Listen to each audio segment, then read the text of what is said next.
Ray, if someone asks if you're a god, you say yes. We watched Ghostbusters, and you're listening to Geeked Out.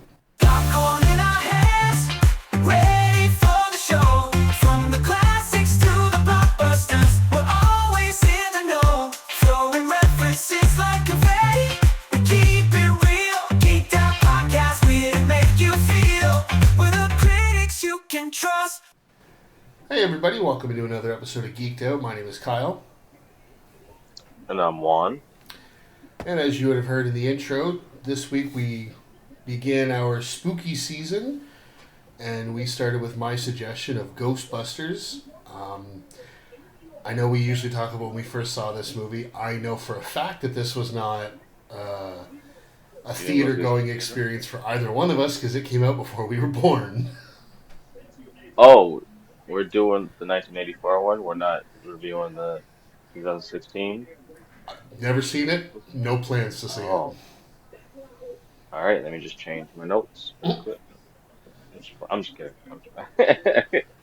No, I definitely did not. I was not alive, nor was I even a thought.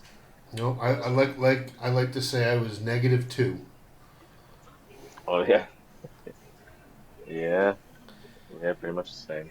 Yeah, because this movie came out June 8th of 1984.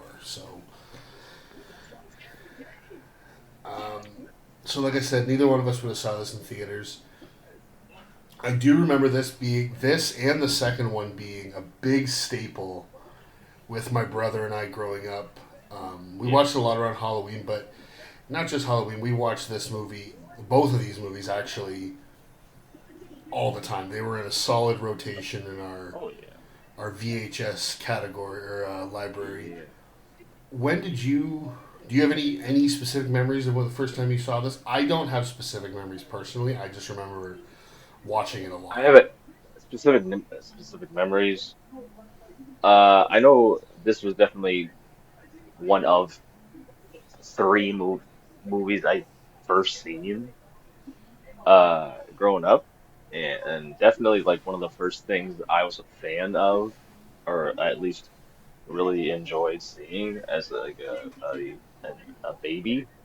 There's actually a photo of me with a Ghostbusters dinner tray, and apparently they got it for me because I was obsessed with watching the movie. And yeah, it's I'm still kind of low key obsessed with it. I have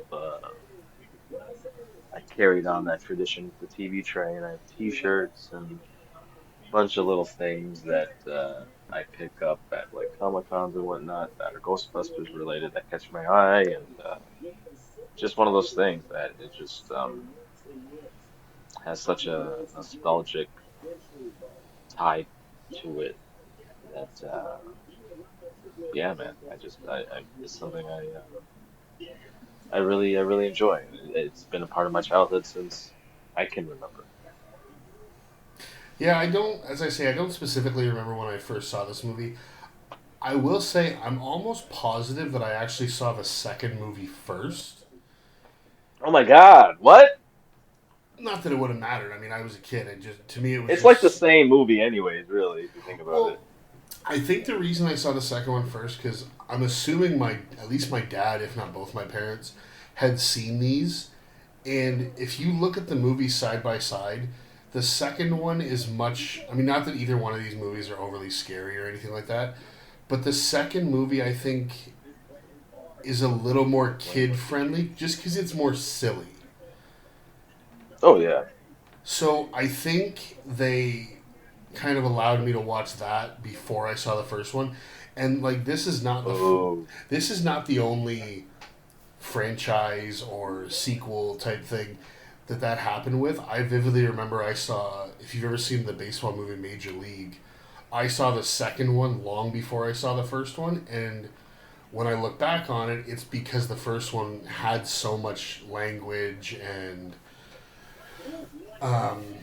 adult type themes that the second one didn't really have. The second one was a lot more dialed back with stuff like that, and I feel that Ghostbusters was the same way.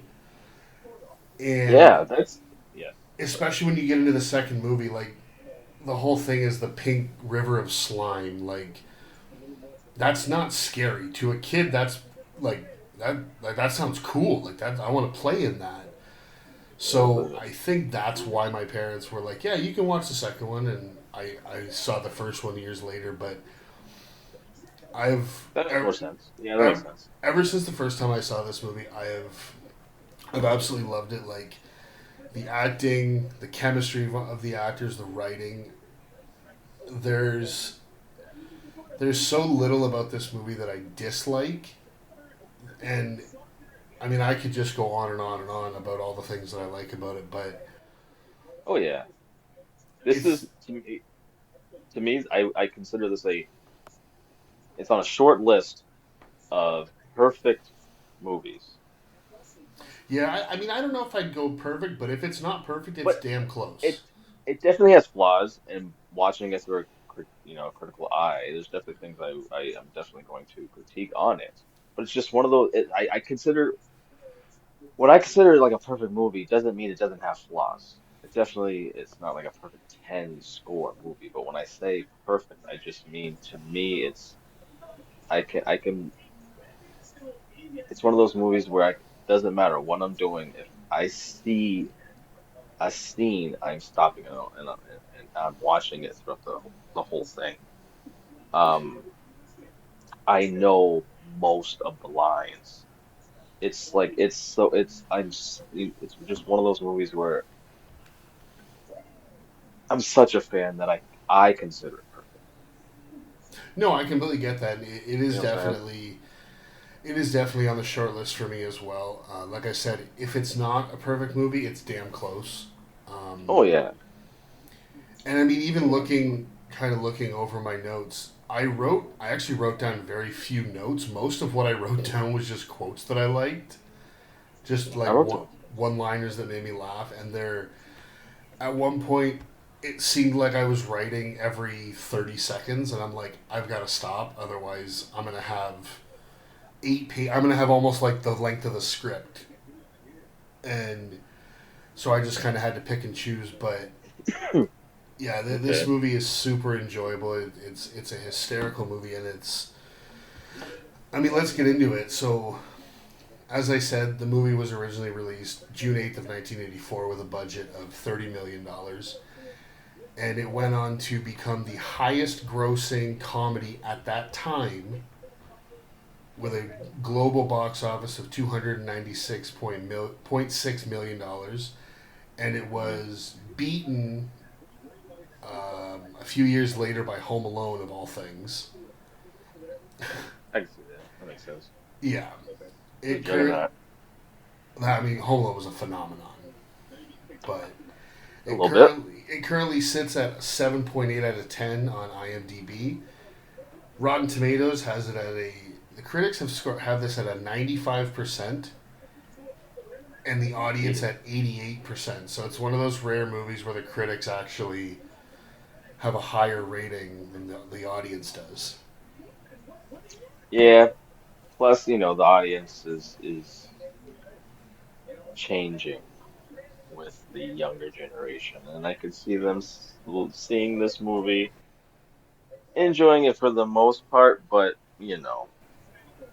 definitely disliking certain moments. Well, and the thing is, like, so when Rotten Tomatoes uses their critic reviews, they basically take whatever the reviews were when the movie came out, whereas the audience ones can just constantly be posted and added all the Yeah, time. So, like, that makes sense. no, I don't think somebody's going to go and re review or watch Ghostbusters, a movie that's 40 years old, for the first time and post a review on there under the critic No, banner. no, no, yeah, yeah. The audience. I'm saying like the audience, And yeah, I think that like the younger generation as they discover, because they're discovering all the older stuff, and then they're always, pointing out all the stuff that really should be pointed out. yeah, yeah, and But that you can makes see sense. That why. I think that younger people might have a bit of a more. There's a couple scenes in here, and something I'm like, all right, you didn't need this at all, but okay. Yeah, they might have a bit of a more negative reaction to this movie than we did because, I mean, we it was a different time, and also we quite literally grew up with this movie. Whereas if they're seeing it now at say 2021 type thing, it's a very Yeah. And different this was not idea. what, yeah, 1984. I do believe they didn't even rate this.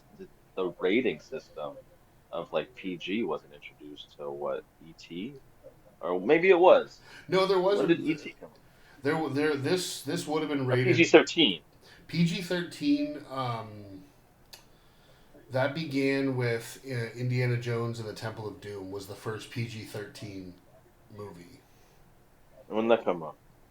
Um, I'm guessing roughly around the same time. Oh yeah, so yeah. So this would have been Yeah, PG-13. the same But year. yeah. So this probably didn't make the cut because it should have been PG-13, but it guess it would have been considered Well, PG. IMDb doesn't list. Not that I can see whether it's like PG or whatever. It just says 13 plus. So I guess Mm. PG-13. Yeah, but I would as have I loved say, I don't know if it's more. I don't know if that's what it would have been back then, but that's what it says now. Yeah, but I can guarantee you there's a bunch of kids want seeing this movie. So I'm assuming it wasn't PG-13. I'm gonna assume it was PG since a whole lot of kids seen this in theaters. Well, and I mean, this, as I said, even with Home Alone, like this movie was a phenomenon. It went on to get a sequel. Absolutely. It went on to get the cartoon show that a lot of us grew up with. I Hmm. mean, toys upon toys upon toys. Like my brother and I, we never had a proton pack. I always wanted a proton pack, but we had like the little trap. We had the little Oh EMF yeah. meter or whatever they call Yeah. it. We had the little action figurines. Yeah. Um, One of my favorite toys, one I have the clearest memory of, is I had a little Stay Puft Marshmallow Man. dude, for the longest time, I thought that was a real brand, and I was like, why can I never Really? find that? Yes, I wish it was. and They I should have done it. well, Like and with Walmart. with us living in Canada, there's a lot of things that a lot of products that are available in the United States but aren't available here, and it's been like that forever. So for the longest time when I was a kid, I was like, it must just Definitely be have one in of the those States. things that just doesn't exist in Canada. But then years later, I found out that they just made it up for this movie, and I got so disappointed. Damn. That's a tough realization there, man. It was. It was. Really? I was upset. Imagine now I picture you going through going to the States for the first time, going to the grocery store. Thinking I'm gonna get me You some see, Stay Puft oh Marshmallows. fuck, Stay Puft Marshmallow, and you go through the aisle, grabbing some, They like, must be where's the sold out. marshmallow? Alright, I can try next time. Yeah, I mean, I because you would figure. I had no frame of reference. And they even had like the mascot, so I'm thinking, okay, this is all a real thing. Like, I'm surprised no one did anything with that since the movie's so popular. You would think it wouldn't be hard to make it a brand of marshmallows well, it's funny because they and it'd even be popular. if you've seen the 2021 the the sequel, I guess, with Paul Yeah, Rudd, oh, fuck yeah, I seen that in theaters. they even have like the little mini Stay Puffed in that movie. So in that universe, it Oh yeah, obviously well still exists. that entire movie is freaking member berries, so it Oh, makes sense. that But whole I still movie love is fan service, and I loved it too. it. But that's the thing, man. Like, and it sucks, and I don't believe it only because the people behind the studio heads are studio heads, and they couldn't make a successful sequel, even though they made a sequel and wasn't successful as the first one. People say the first Ghostbusters is a lightning in the bottle concept. I do not believe that only because because of the success of things outside of the movies, like the cartoons and comic books. And dude, Ghostbusters is so huge that almost every city has their own, in quotations, Ghostbusters. It's basically just a bunch of, people dressed in Ghostbusters going to events and stuff. Yeah. But they have a group that is in almost every major city in North America, which speaks volumes. And they've probably had that since the 80s. And yeah, it's from this one movie. And the fact that they didn't make more, but when you hear about them trying, they've been trying to make another one with the original cast forever. It just sucks that we only got like one good one. Second one's okay. It's all right. It's basically the first one, and it's weird because it's like what they don't people don't remember. The citizens don't remember what happened in the first one. I There's a know whole lot of that shit that that's makes going on. no sense. But anyways, it just sucks that people say that it's a lightning in a bottle, but it's not true. But with the attempts that they made, it seems no. And the fact that the 2021 version even worked is because of the original one, right? I Yeah. didn't see the one after that, Neither did but I heard I. it wasn't that good. Well, there's a lot of things when they made the second one that just didn't make any sense. Like, I mean, we're gonna go off on a tangent real quick on this, but like, you go from the first to the second one. It's supposedly, I think it's like 5 years later. Like you say, the whole city of New York has no memory apparently of this Oh ever no. happening. Yeah. Then you've got in the first movie, you have Janine, who's like obsessed with Egon, and now all of a sudden, the second movie, all Oh, she's he's with all fucking. she cares Hey, about is Rick Moranis. look, I don't even So, hate on that well, because Rick Moranis. Hey, I'm well, but then I'm on a top, fanboy. of that, you've also got Sigourney Weaver, who in the first movie is she plays basically for like the New York Philharmonic Orchestra, and then in the second movie, again, it's only 5 years later. Yeah, she's like art. Apparently, her and Bill Murray dated, split up. She got married, had a kid, and is now like an art restore. Works as an art restoration worker at the natural, like or the art museum, and it's Right? the Metropolitan Art Museum, and it's like What the fuck is going on? that makes no sense how you went from This is one job that basically you work your entire life to get to another job that you can't just come in off the street and start yeah. restoring priceless works of art. And it just so happens to be tied with the. It's like, all right, man. But I will say Yeah, the one thing the second movie gave us was Peter McNichols as Janosch. Peter and it McNichols. He's amazing in that second movie. and it gave us that fire ass track by Bobby Brown and That his yes, Ghostbusters song. That was tight. it That does.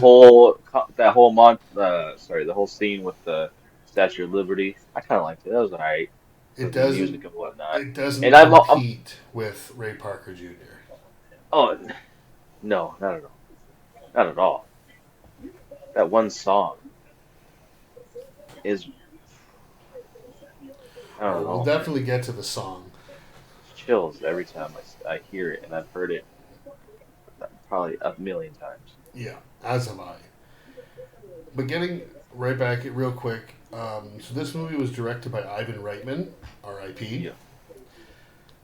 This movie stars Bill Murray, Dan Aykroyd, Harold Ramis, R.I.P., Ernie Hudson, Sigourney Weaver, Annie Potts, and Rick Moranis. God damn, that's a cast right It there. really is. That is a cast. And And a the and a, and a dickless man, but we'll not oh, mention we'll get to William Atherton. that. Oh, you mentioned them already. Sorry. So the plot of the movie is three parapsychologists forced out of their university set up shop as a unique ghost removal service in New York City. attracting frightened yet skeptical customers. I Yes. mean, I, I don't know. I don't really know if we have to go beat by beat with this movie because I feel that's something that we've both seen so many times, and I'm sure people who are going to listen to this have also most likely seen it multiple Yeah. times. But we can at least touch base on. Well, absolutely. I will say that Yeah. the opening of this movie I do like. What do you mean? The opening it with that lady? It does have a little Or bit of a creepy feel watching her go around the library, and I don't know if you noticed or if you recognized her, she made me laugh. We're but acting. the woman playing that librarian would She was go in something on. else. She went on to play Ray Finkel's mother in Ace Ventura: Pet Detective. Yeah, I recognized it. I was like, she's from something. As soon as I saw her, I could just see her in Ace Ventura going laces out. That makes sense. And she has that same kind of energy too, with her acting. And this, you see The run, it's the her running for me. eyes, bro. Her eyes. Pay attention to her eyes. It's so bugged out. It's fucking hilarious, man.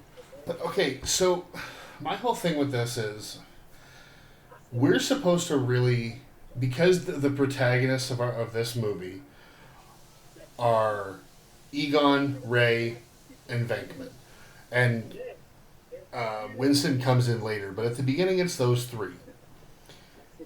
They portrayed Bill Murray as Peter Venkman as such a creep. Even well, like, You not a know creep what he's first, doing. but an ass. He's No, an you know, ass. no, no, no, no. You know what he's doing in that scene. He is trying to curry favor with that co-ed because he wants to sleep with her. You know as Of well as course. I do that's exactly what he's doing. Of course. That's fucking And he's creepy shocking the as shit. yeah, It, but I that's a creep move as a person of authority in a university.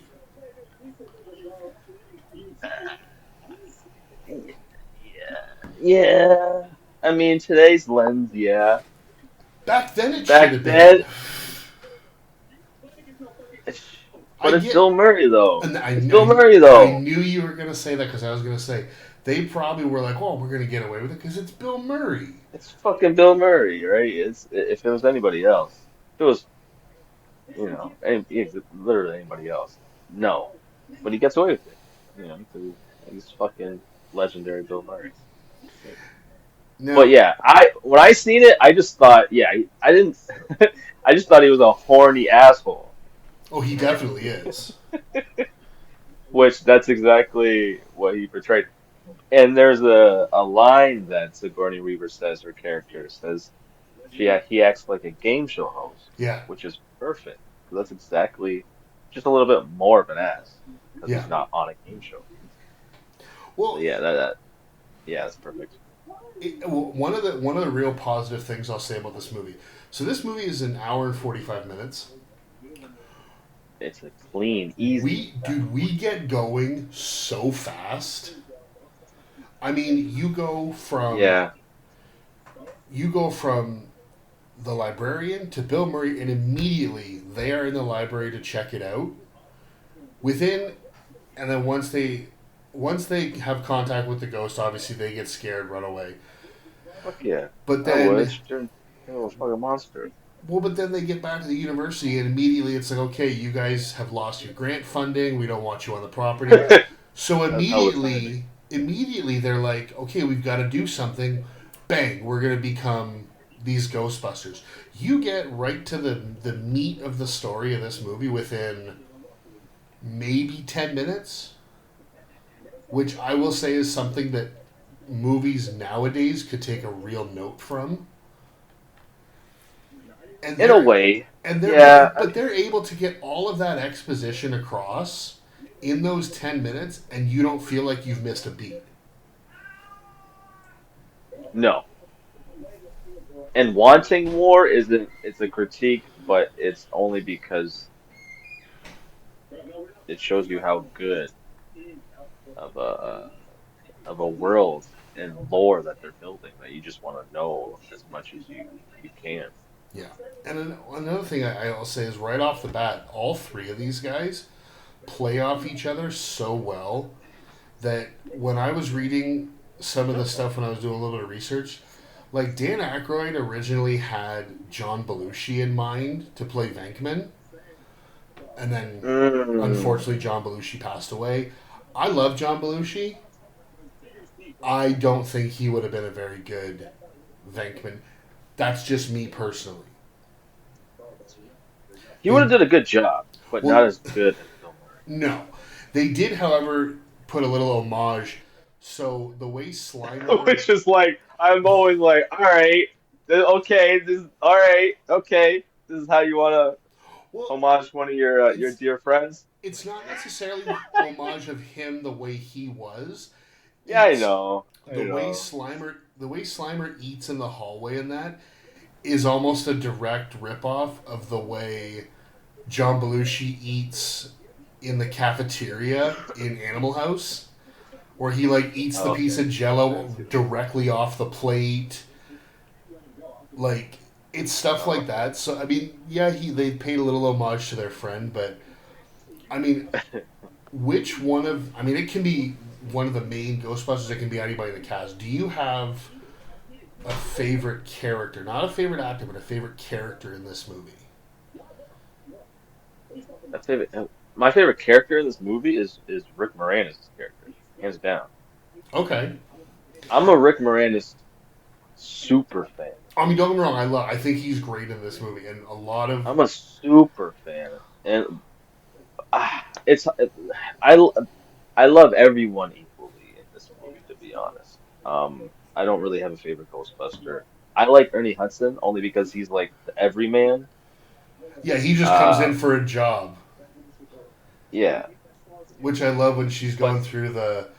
Do you believe in this? And he's like, if there's a steady paycheck, I'll believe anything you tell me. but out of the main three, I don't have one doesn't rise above any other. I like them like a unit. I look at them like a unit. I don't look at it like an individual character. I just like them. I like all of them equally. So my favorite character has always been Egon, I can see, and yeah. it's the Of dryness. course. It You was are you're a fucking Donatello nigga. You like Donatello. You I like the love. smart dudes. Well, no, but see what it is with Egon, and I You like the love nerds. I love Harold Ramis, but it's the way he plays it so straight and matter of fact. Like Bill Murray is constantly making jokes. But yeah, yeah. Dan Aykroyd acts like a 12 To year me, old. to me, I was getting mad.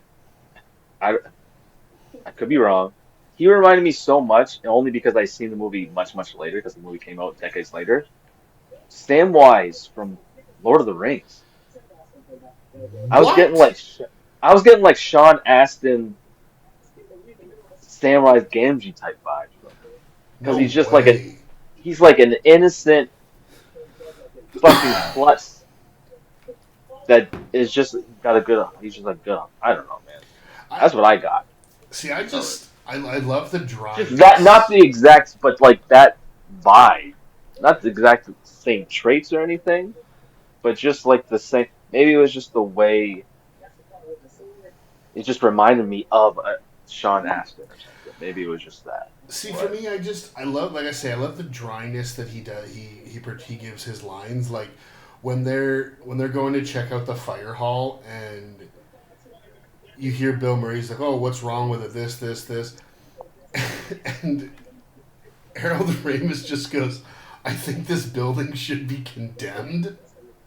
And then you go right from that to, like I said, Ray, Dan Aykroyd's character, yeah, he's behaves like a fucking geek. 12-year-old. He's like, "Oh, does this I fire?" could.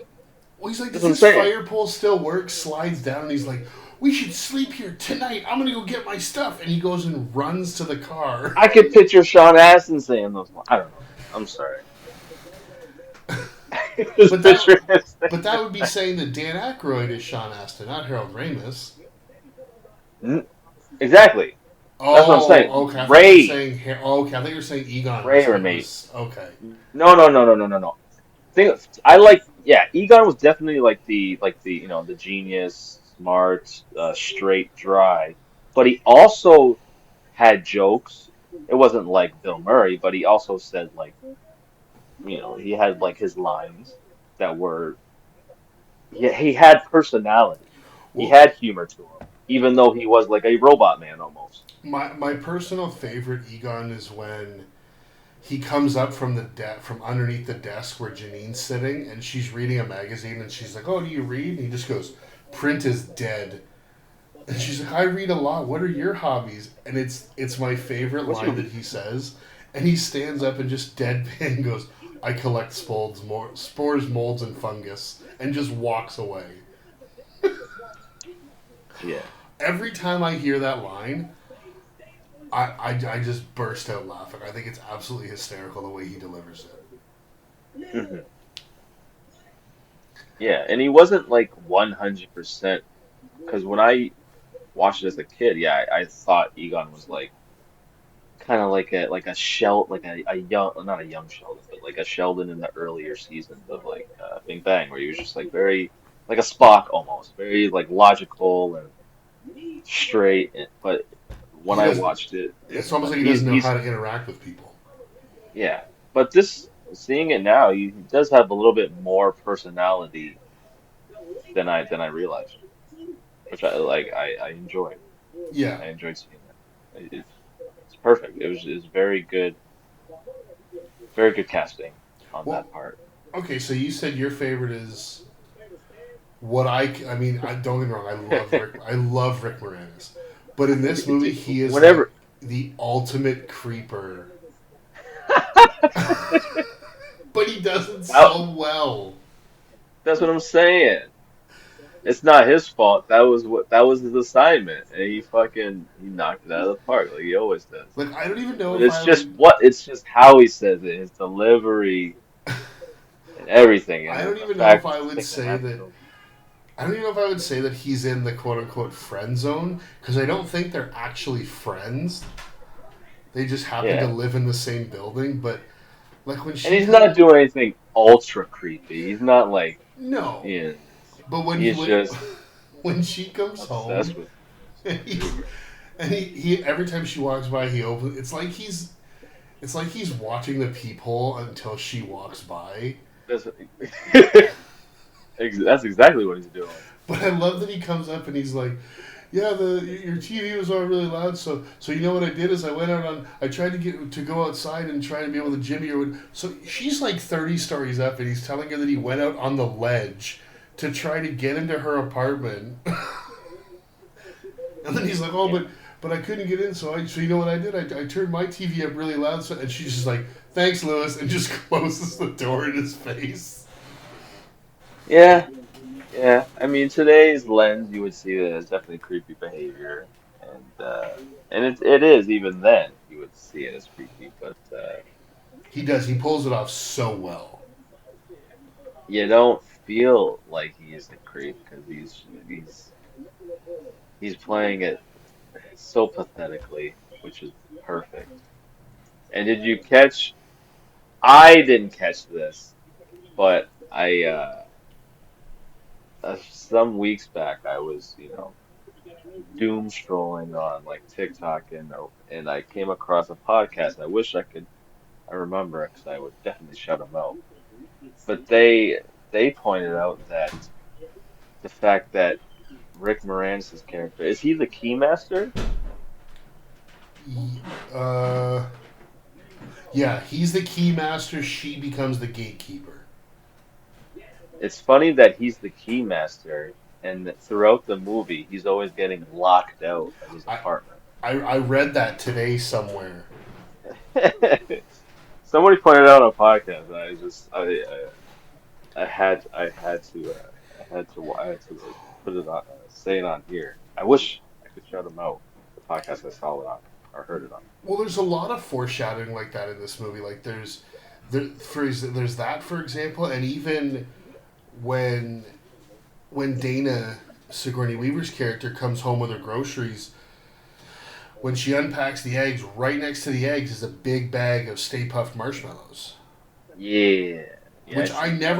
I never clocked that until I rewatched it for this podcast. No, because you're paying attention to the fucking eggs that are exploding. I don't know how. I do not know how they did that, but it even now in 2025, it still looks so good. Yeah, I know. I remember watching a documentary on the making of this movie and how it's one of those things that there's a lot of things that got changed last minute or changed months or even, years before this movie Hmm. got made. That if any of those things remained, it would have made it a completely different movie. One of my favorites is who said no to this movie. Something that's I Look, think they offered it to him, are we or referring to the person that Ernie Hudson replaced? yeah, Yeah, I read that too. Yeah, so originally, apparently, Dan Aykroyd wrote the part of Winston for Eddie Murphy. which would have been insane. I don't honestly. I think he would have gone too He would have took far over the with it. movie. Yeah, He would have took over the movie. The studio heads would have wanted more of him. He would have been introduced earlier in the movie. That would have pissed off. well, It definitely would have pissed off Dan Aykroyd I think the whole movie would have or been. Bill Murray. Sorry, Bill Well, Murray. I was gonna say I think the whole movie would have been the Bill Murray and Eddie Murphy show, and Dan Aykroyd and Harold Ramis almost wouldn't exist. Yeah, So I don't think it would be. It would have been nearly as much of the it. formula would have been completely different. It would have not it would not have been the same movie at all. It would not have been as beloved. But who knows? You never know. It maybe if you put what Jim Belushi was it Jim? Not John. no John. Jim's brother. John Belushi and Eddie Murphy in there. Maybe it would have been different. Maybe it would have been better. Who knows? But I don't think so. Yeah, I'm you're right glad that because they the original his vision the original vision was John Belushi and Eddie Murphy. That would have been wild. that would have been that would have been insane. And the tone of the movie would have been different. I think they after Jim Belushi died, or at least maybe not even at some point they wanted John they Belushi. John, sorry, I I watched According to Jim. I fucking love that show. So sorry. Uh, they they grounded it and put it in a New York setting before they because I think before it was a different movie, Yeah, yeah. It which I'm glad just I glad they mean, changed made as all the much as I changes. as much as I love Eddie Murphy, I'm glad that he's not in this movie because, as you say, I think it would have just been too much. And I think what Ernie Hudson brings to it is exactly what it needs to be. Like you say, he's the everyman who's just there for a job, and Yeah, he he's blends well with the cast. yeah, he's who the audience kind of sees themselves in because, I mean, let's face it, most of us don't have PhDs like these guys do. No, he's reacting how the audience would react, or he's saying things that the audience would say. That's a big So, Twinkie. yeah. And dude, something I noticed in this movie, which is insane, the amount of The people smoking? smoking. I was like, God damn, at almost every scene. And that scene in particular, I was fearing for everyone's, I was fearing for, what's it, Egon's health. I was like, get out of that goddamn room, all that secondhand smoke. I think I, That is such a close quarter. I Get out think of there! I Stop think in that smoking! I think in that scene, Winston and Ray are actually just sharing a cigarette, just back and forth. Jesus Christ. But you're right because even in the beginning, when they go to the hotel, when they're No in smoking. well, when they're in the elevator, there's a very clear sign that says no smoking above them. But the very first Oh, yeah, I time didn't notice that. you see Dan Aykroyd on his own walking around the floor, he's got a cigarette in his mouth. Dangling. Yeah, I couldn't believe it. It was the I've never '80s. noticed that. I didn't notice that as a kid. I never noticed the amount of smoking. Well, and even when Definitely they should. hire him, they're getting out of the car. both him and Bill Murray are walking with a cigarette, and God damn. it's all over the place. Yeah. Did, were they a sponsor of the damn movie? So, But yeah, no, it was just something I noticed was funny. I mean, so you get obviously the terrifying scene that Dana goes through. I mean, if I brought home groceries and eggs, started doing that, I'd be freaked the fuck out too. I'm running immediately. I'm not even opening the fridge. I'm But running immediately. I'm running out of I that love place. that they set it up because when she gets home, she turns the TV on, and you get to see their They're terrible commercial. quite possibly one of the lowest budgeted commercials ever made. And even As as low as the budget as the movie. well, she even kind of like chuckles to herself, like these guys are fucking crazy. But then immediately, Oh, obviously, she goes to after what happens, and I don't blame her. She goes to them and is uh, becomes their first client, and she explains. And of course, you get Ray and Egon immediately like, yeah, we're gonna try and help. I'll go research this, and this. I'll research this, and that. And then Bill Murray goes, I'm gonna research you. Fuck well, he that. goes, I'll go to the apartment and check her out. I'll check out Miss Barrett's apartment. Immediately, he immediately starts like goddamn Pepe Le Pew. He is. He really is like a horny Pepe Le Pew. But I do love when they get to her apartment and he does, especially the piano when he tickles. He does the keyboard and he goes, they hate this.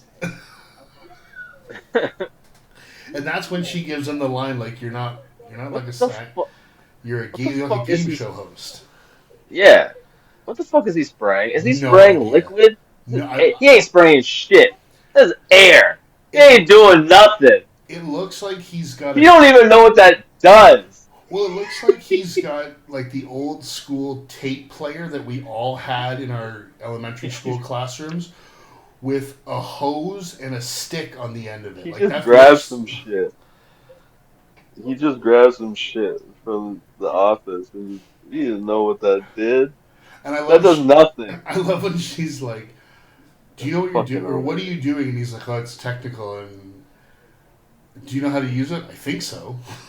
You don't know what that no what that doesn't do But anything. if it wasn't bad enough that he already said like I'm going to go there and check her out, he just opens the door and goes in this woman's bedroom, number one. And she says to him, "Oh, she goes, that's the bedroom. Nothing ever happened in there." And he just goes, "What a crime!" Like, this woman is paying you to help try and find out what's tormenting her in her apartment. Stop hitting on her. Yeah, but you know, a dash of creepiness is in those types of movies were the norm. It was, and I mean, even when he says to the guys, like, "I think we don't want to lose her as a client, so I should take her out to dinner." Number one, and then he's asking them for the money because he's like, "I need the money out of our like petty cash for the company." Did you notice that when Dan Aykroyd says this meal, like they're eating Chinese food, he goes, "This is represents the last of the petty cash." The camera zooms out, and they have three full size arcade machines. Oh shit, no, I didn't know. It's like, yeah, we have no more money because we spent $4,000 on these arcade machines.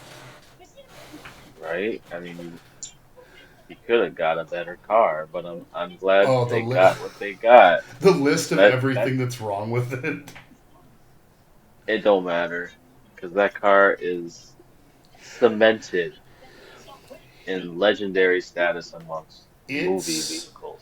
for When you think of me. like famous cars in movies, I this was gonna is say that. one of three that you would think of immediately off the top of your head. Besides the Batmobile.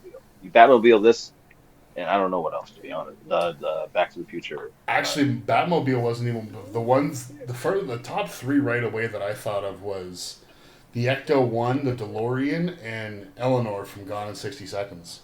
Oh, oh, no. All right. Eleanor is one of my favorites. It makes sense. I wouldn't think of that. But But yeah, you get to okay, see the Ecto One, which again, huge toy yeah, item for all the little kids. it's exactly, man.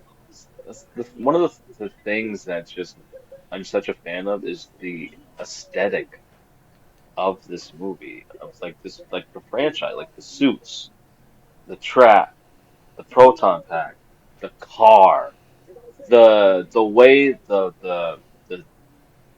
the gun or whatever it's called, it shoots, like the energy, Yeah, the the way they make the ghosts.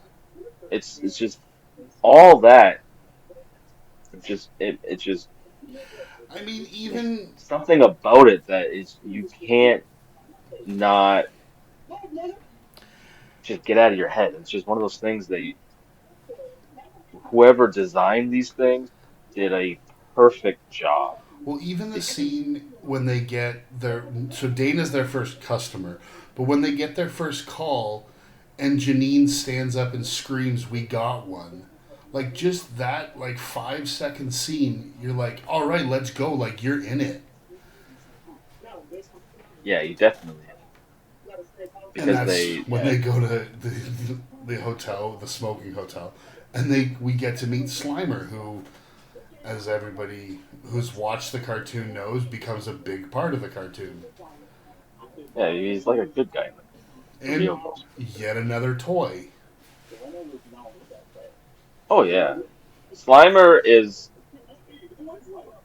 right next to the Stay Puft Marshmallow Man is like the mascots of Ghostbusters. I gotta. Slimer merch sells just as much as the rest of the Ghostbuster stuff. I should have looked into this to see who did the design for the Stay Puft Marshmallow Man because I'm sorry, that thing looks like the Michelin Man fucked the Pillsbury Doughboy and put a sailor's hat on it. Yeah, very, you know, I'm sure that's the inspiration. But so as I said, this movie Yeah. moves so quickly. We already get to this point, and then immediately once they get their first call, they go and fight the guard, get the ghost, and then we just go into a montage, which again, '80s movies are famous for, but they're famous for them because they work. They show you everything you need to know during the span of listening to this banger of a song by Ray Parker Jr. Oh yeah.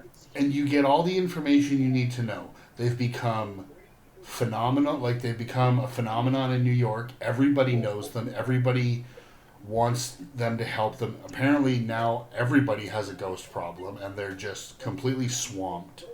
Which I gotta bring that up later on. What, that everybody has the ghost problems? No, the fact that Ernie Hudson's character is the only one Who wants a that job? applies for a job and gets hired immediately. If you're world famous by that point, you're probably gonna have hundreds, if not Even if you're not world thousands of famous, them. at least the whole all of New York knows you. Like you're in the papers. I mean, hell, they have a cameo from Larry King and Casey Kasem talking about them. A very young Larry King. I recognized his voice, but I couldn't. You didn't really see his face. I'm like, is that Larry Yeah. King? I didn't recognize that. Is that? That's not really his suspenders. He ain't as old as I thought, so I couldn't tell. But I know his voice anywhere, you know.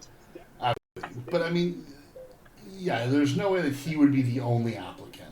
But for the point of the movie, you got to kind of suspend that disbelief a little bit. Yeah. That's just something that I seen. I notice now The watching it after all these years. the one weird thing in that montage, and I'm sure it's been talked to death on other podcasts and other people who have written reviews of this movie, we got to talk about the ghost blowjob. You could have took that complete. That was not 100%. necessary. No. Why was this in the movie? But the funniest part is if you watch what happens, that's happening in Dan Aykroyd's dream. Dream, exactly. I thought it was a thing that happened to him. No, because it shows that they're constantly getting calls, and they're trying to His sleep in the fire hall, and it's just him dreaming. during this montage, Like, during the montage, that's what they used the budget for the ghosts in the montage, not them catching different kinds of ghosts.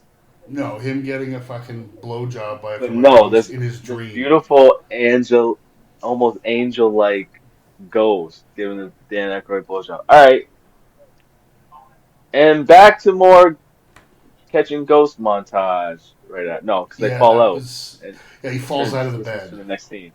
Okay, which yeah, it's one of those things you could have And I mean, taken completely out of. There's another thing, to be honest, you could have taken completely out of the movie, and it wouldn't have changed anything. But that's in the third act of the movie. is it the scene with the two of them in the car? No, it's the scene where literally all the ghosts get brought out. You didn't really need that part of the movie. You kind of do because that's what kind of awakens Zool, who's possessed Does deep. it? Is it? That's the thing that awakens him? I thought he was going to be awakened regardless. Well, so what it is, I mean, to skip ahead to that part, we'll come back to this, but to skip ahead real quick, so Venkman has already gone over, seen that she's possessed, and when he leaves, it's like she's sleeping on the bed. But when all those ghosts are expelled out of the containment unit, her eyes just shoot open, like just Oh, this okay. presence of supernatural energy has woken her up and I guess Okay. activated her. I mean, you could have written a You, different way to do that, you know what I'm saying? but if you don't have the But containment, we don't get Dickless. that's what I'm saying. That's the only Has redeemable part of the whole thing I is mean that that's this asshole character. that's pretty much right where we are because we get him from the EPA coming, wanting to investigate, and then he comes back with the court order that they say, Maybe I and should read by that. this time Rick Moranis has been turned into Oh man, that fucking scene's hilarious, bro. I love that scene. Vince Clortho. It's I bro. I love But when he asks the uh, horse, "Are you the gatekeeper?" even like just before, like that whole scene leading up to him and the fucking thing coming out, like him at the party, him getting chased by this Okay, who brought the horrible, dog? yeah, this horrible. When it's practical, it looks awesome. When it's moving, it looks terrible. It looks like a fucking. It's definitely stop motion, Yeah, putty like thing, but whatever. You know what I mean? Well, I'm used to it by now. I've seen it a million times. It doesn't. It's just whoa. It's alarming now. The advancement with technology, but just him running and trying to get into that restaurant, and then him getting attacked in the restaurant. People don't give a fuck. well, they look, and then he like It's so slides funny. down the glass, and then they just go back to their meals. You should have just kept running, man. You should have kept running, Rick. But yeah, but But yeah, yeah, no, I love that scene. I like because so eventually you don't see the cops pick up Rick Moranis, but they show up at the Ghostbusters door, and I just love that when Janine opens the door, she looks at the cop and she goes, "Dropping off or picking up?" Like it's almost like it's happened before, Right? and By that so point, it probably has. yeah, so they bring him in, and Egon starts doing all the tests, and I'm pretty sure Rick Moranis and Bill Murray both improved a lot of their lines. I can see that. Yeah, I wouldn't doubt it. Like even it's such a simple one, but when she offers him like, "Would you like a cup of coffee?" and Egon goes, "Yes, have some," and Rick Moranis just goes, "Yes, have some," and Egon and Janine share this look like, "What the fuck?" Oh yeah, that But definitely would make sense that he would. But even improv once, that. because he's there when the EPA guy comes to shut the grid down with the containment unit. And if you, I don't know if Yeah, you yeah. noticed this. I've never noticed it really until today. But when William Atherton's character is kind of dressing down Egon, like giving him shit, and he's like pointing at him and waving his finger, Rick Moranis is standing next to Egon, and he's imitating every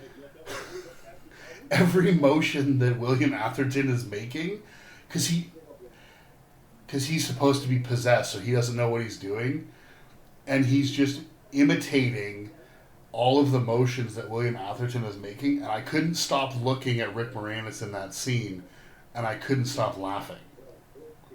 Oh, really? But yeah, this Yeah, is I didn't notice that. I didn't notice that. it was really funny because it was just some physical comedy there. You don't even see Rick Moranis' face. It's kind of like a half side profile, half shot of his back, but you can see that he's imitating him. And this is where they, That's as we funny. said, release the containment unit,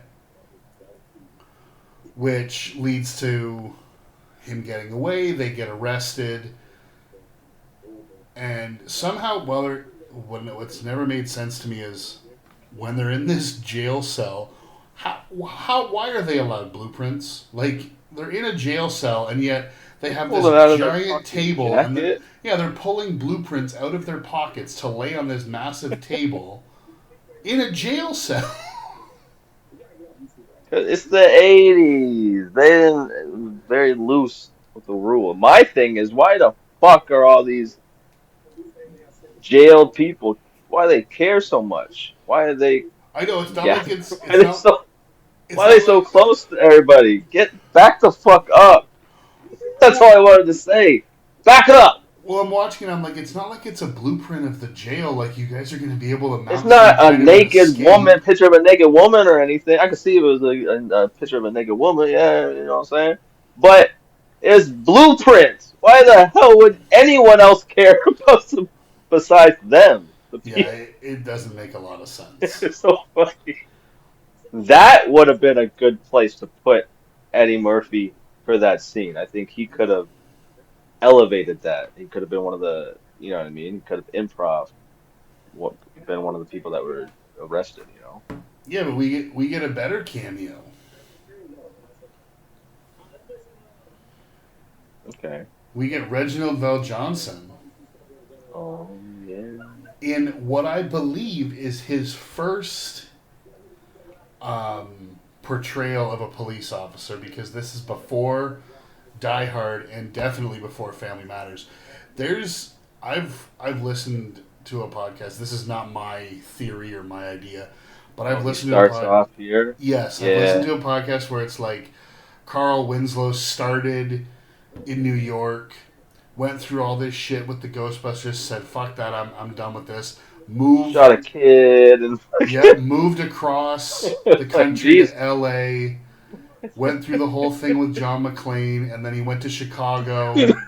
Like, it's completely ridiculous, but I love thinking about like the idea of that happening. Yeah. It it's all but confirmed to Yeah, the general populace, you know. It's one of those fan theories that we're just gonna go with. yeah. Well, now this is the great scene as we keep referring to him when they go to the mayor's office, and in the mayor's office, a bishop walks in, or a cardinal, or whatever he is, I like that guy. The guy and is that and guy's they're on funny. like they're on like a first name basis, like as if they grew up together. Right? I mean, who the fuck is this guy? Where's he? All right. Not okay. But I like the look that he gives. What's his face when what happened after that scene? I think it was like he got kicked out or something. Yeah. The dick list. Well, no, what it It's is like, Bill Murray says to him, "You let us do this, and you will have saved the lives of yeah, millions of registered voters." and then it cuts to the priest looking up And he with a just gives smile. him Like, like a nod. He yeah. just gives him a nod. But I honestly, don't know going why I was laughing. I was like, all right, that's a fucking hilarious edit. Edit this fucking guy nodding for whatever reason. of all the scenes of this movie, That's so funny. this might be one of the heaviest with comedic points because there are three lines in this scene that are so. There's obviously the Dan Aykroyd refers to him as dickless, and is this true? Yes, this man has no dick. That There's was good. there's that. Then when they're doing like talking about the end of the world, it's actually listed on I think it's IMDb's like top 200 quotes. Is when Bill Murray goes, "Dogs and cats living together, mass hysteria," Right? and this is right here. This line that Ernie Hudson gives, I don't think Eddie Murphy could have nailed this. I think he would have gone too big. When he goes, gets right in the mayor's face and goes, "I've seen shit that'll turn you white." Yeah. I Murphy think would have. I think Eddie Murphy would have gone way over the top with that line. He was saying something crazy. But again, Yeah, he with all was. the ad libbing, I don't know if any of those were in the script or if that was like they just kind of came up with it on their own. Either way, I love this scene with all that stuff in it, and it allows them to get to the climax of the movie where, like I said, you get to save all these registered voters, and oh, well, in that case, you guys take whatever you need. Hmm. And obviously, that Yeah. the climax of this movie is Fucking the height. the what? I said it's goddamn height. Well, yeah, they go and It's it's hype. Yeah, the third once they get into the third act, you're hype because they got the music playing, whatever. Dude, the soundtrack is amazing in this movie. They whatever song they were playing was awesome. The fact that the whole city was cheering for them, they were they were coming in. You were in it. You were ready. You're right with the Ghostbusters absolutely you're cheering. cheering right along with that You're crowd. like, let's fucking go. And then they get up there and it's Gozer the Gazarian. You know, Rick Moranis and creepy Sigourney ass. Weaver turn back into dogs. Yeah, she's a dog. The voice that they give, so the woman who played Gozer, I don't have her name in front of me. I'll see if I can find it real quick.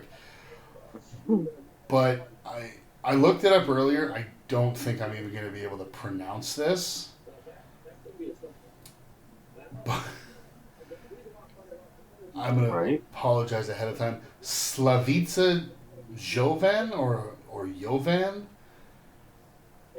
I have no idea. I think she's Yugoslavian, and she's been in a few movies, but I don't know if what they did to her voice when she's playing Gozer, but it has a very off putting and creepy tone to it, almost like she's half growling, half talking.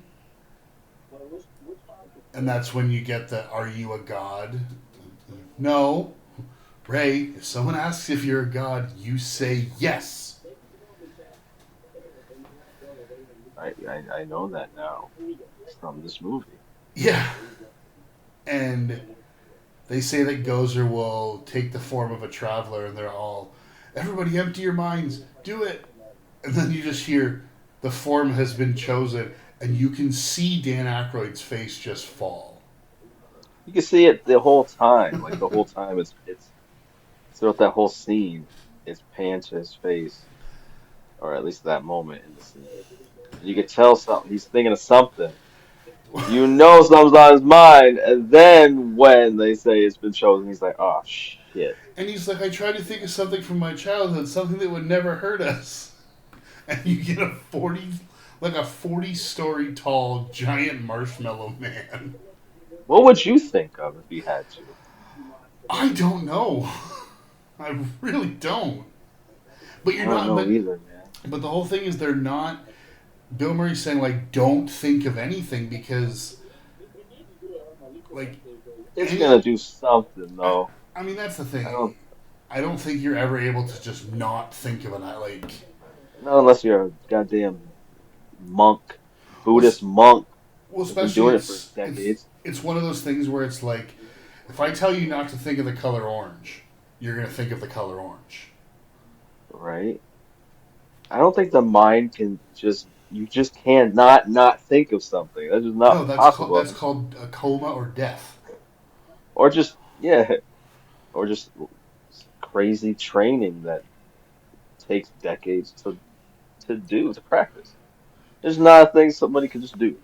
The only thing that I'll So say, I'm glad that they picked what I they mean, picked it's because it's funny, iconic.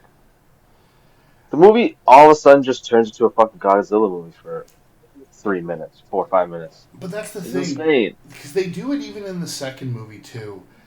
Once you get to the climax when they're facing the big bad, it's like it takes nothing to defeat them.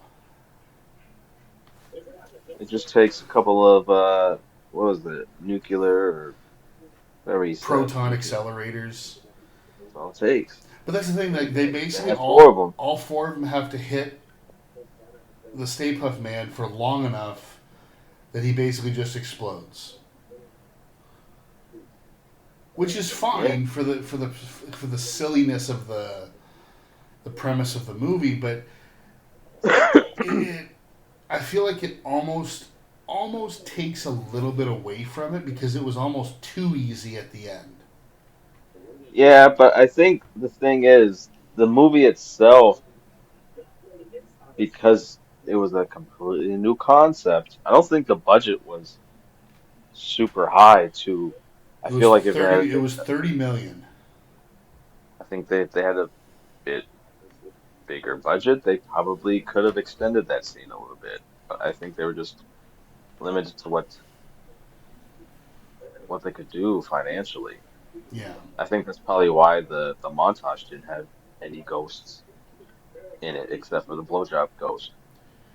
Yeah, there really aren't that many quote unquote ghosts in this movie. A lot of it is just like the newspaper Yeah, articles, or you see the smoking trap, which is supposed to have a ghost in it.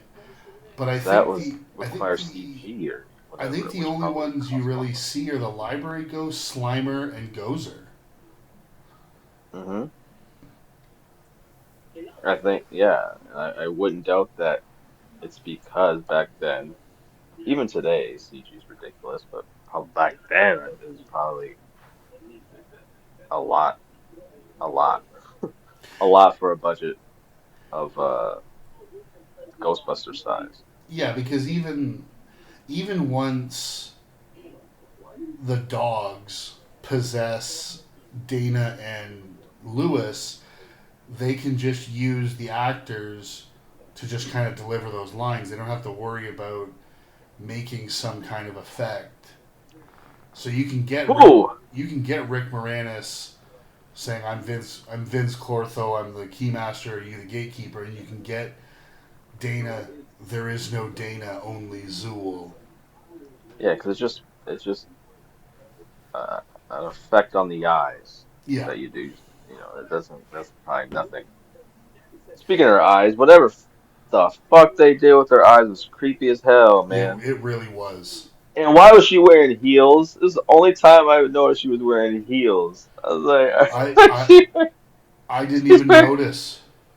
yeah, when she does that flip and she lands, you Every see her time wear fucking heels. I'm like, all right, every how you time know I've about seen heels? this movie and they show the way Gozer looks, every single time I look at it and go, that could just be David Bowie. Yeah, so like an ice skater or something, like an ice skater fit David Bowie, or yeah, or just David Bowie during a concert, Yeah. But no, or they I a mean video or something. they obviously defeat the big bad and they save the city. And then Dana and Lewis come out of the stone forms of the dogs. And I love that when Lewis comes out, the first thing he says to the Ghostbusters is, "Who does your taxes?" Because he's always worried about getting more and more clients. Yeah, And then just yeah, what a great! I love that they gave Ernie Hudson the final line of this movie, just standing on the building covered in marshmallow goop, just going, "I love this town." yeah. You get free marshmallow goop.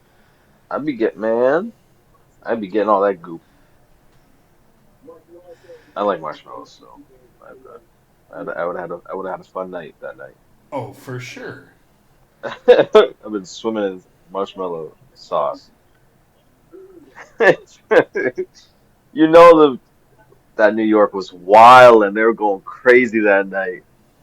They were eating the shit out of that marshmallow, which probably wasn't good. It's probably cursed or something. You're probably gonna get possessed or something with it. I don't care. Maybe that's what. Maybe that's how they all forgot. That's exactly what happened. That's the reason Ghostbusters 2 exists, because they all forgot because they ate the marshmallow goop. They marshmallow juice. Even the 2021 version, I don't think they mentioned the second one at all. There was the it was what happened in the first movie. Well, I will say, I did clock that this time when they're going over the the blueprints in the jail. They do mention the Evo Shandor Yeah, I name as the noticed. architect, and they do actually use that name and all that stuff in the 2021 movie, which I thought was a really good thing, because I couldn't, when I watched the 2021 version, I couldn't remember the like if that was exactly what they had said in this. So I was like, if they're just making up a name, like, and it's not gonna pay attention to continuity or to canon, that's gonna be really disappointing. But I clocked it this time that yeah, he does reference the same name that they use in that later movie. Yeah, which makes sense because that movie is nothing but It's fan service, it's fan service to the movie. and But I appreciate I'm 100% here for it because it totally works. it. But Absolutely. that's gonna wrap it up for Ghostbusters. I think we can move into final thoughts, unless there's something else that you wanted to bring up.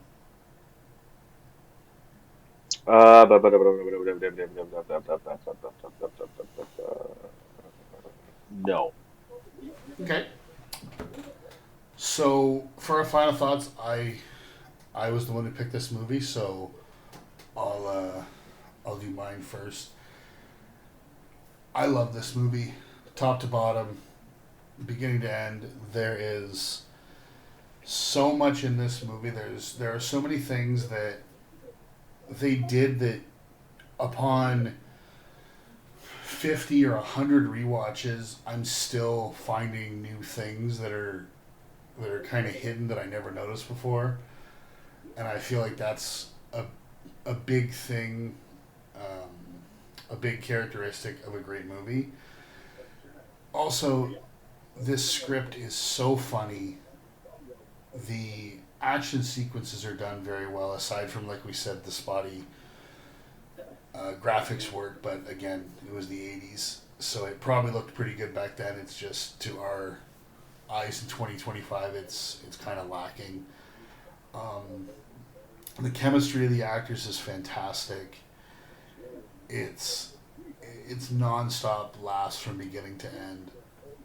All of the people in like the all of the people in this movie did such a great job coming together for this. I really have very few nitpicks with it. I would 100% recommend this to anybody and everybody if you've never seen it, and if you have seen it, watch it again. You will not be disappointed. This movie completely holds up. This is going to be my highest rated movie that we've ever done. I can't give it a 10. I'm going to give it a 9.5. Oh man, just give the goddamn movie a 10, man. Give the movie a 10, bro. Just give the movie a 10, man. Can't do it. Although, I mean, to me personally, This movie's like, perfect, like but I'm my gonna give it a own, 9.5, you know? my own subjective, like my own person, it is a 10. But as a review, I know what you're I got to go 9.5. saying. I'm just kidding. But yeah, I agree with everything you said. I love this movie through and through. Everything about this movie, every minute detail. Um, yeah, this movie is amazing.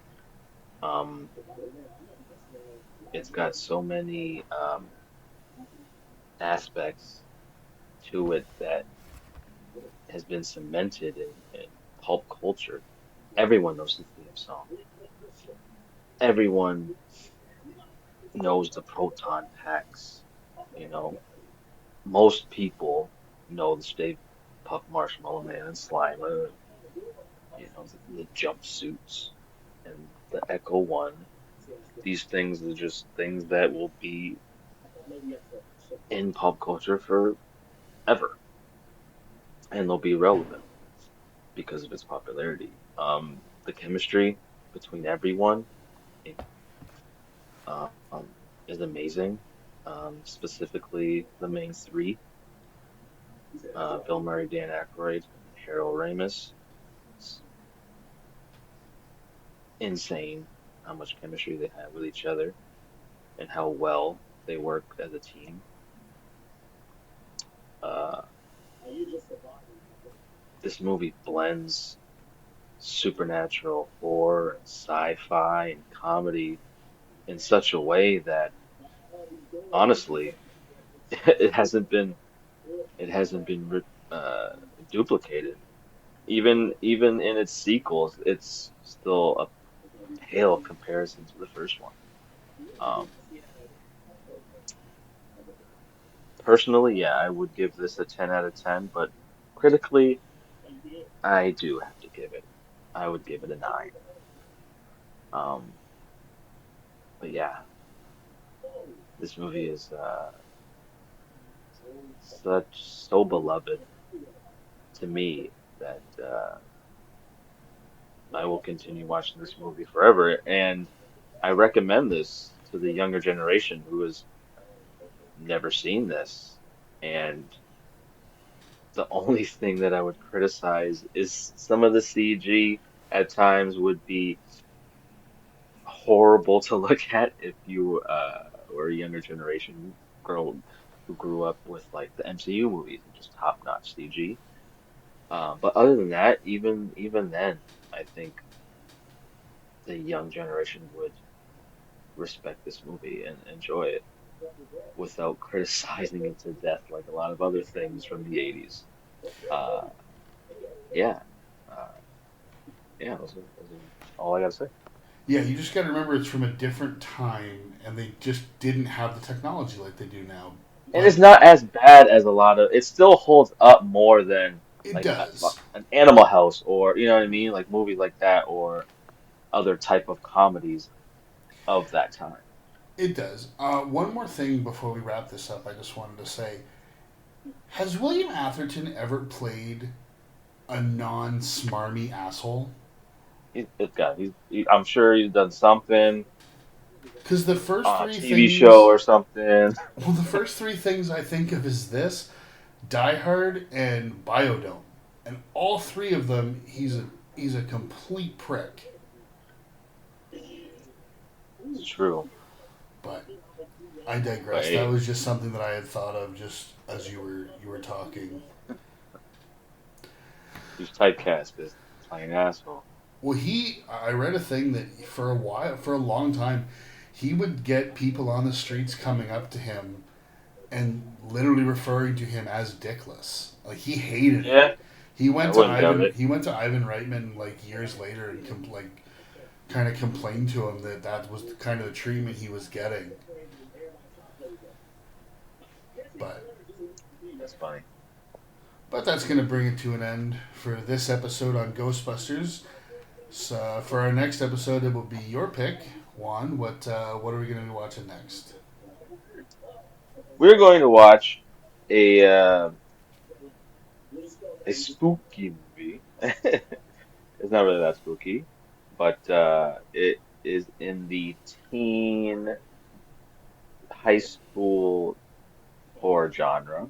Um, Only recently, in the last couple of years, this has been compared to another movie we reviewed. People call this the goth version of the movie Juice, which is interesting. We're going to be watching the highly acclaimed cult favorite, The Craft. Okay, you know what? I've actually never seen that movie. You ever seen The Craft? No, I've seen bits and pieces of it, It's pretty but I think when it came out, I was of the time where I was just like, witches, I don't care. good. I'm not really in like a big Wish guy, but this one's pretty good. I like this movie. I like that because it's the cast. I It's the yeah, I driving point of this movie, driving force of this movie. It's a very character driven movie, just like Juice, and yeah, it's definitely the performances alone are worth watching. okay. Well, yeah, I'm looking forward to it. So tune in for our next episode where we watch The Craft, and that's going to do it for us this time. As always, give us a follow on our socials or send us an email if you guys want to ask us a question, and we'll do our best to answer it. Or let us know if there's something specific you guys want to hear us talk about. But that's going to do it for this episode. Thanks everybody for listening. Thanks for subscribing. Take it easy. Peace.